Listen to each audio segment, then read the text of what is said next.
सर्वमिज्जगदैष्मगुं सुमना असता अध्यवोचदधिवक्ता प्रथमो दैव्योऽभिगका अहेञ्च सर्वाण्यं भयन् सर्वाश्च जातु धान्यो धराचिः पराशुभ असौजस्ताम्रो अरुणौ तव ब्रूः सुमङ्गलः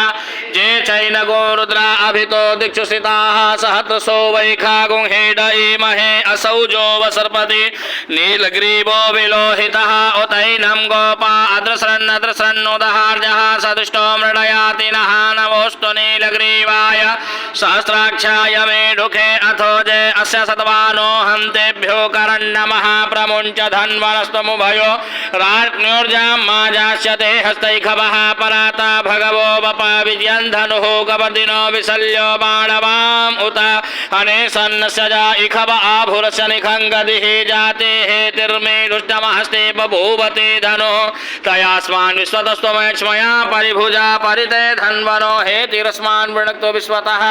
अथो जैकोधिस्तवारे अस्मन्निधे हितं मा अवदत्य धनुष्टगो सहस्राक्षसते कुधे निषेध्य शल्यानाम्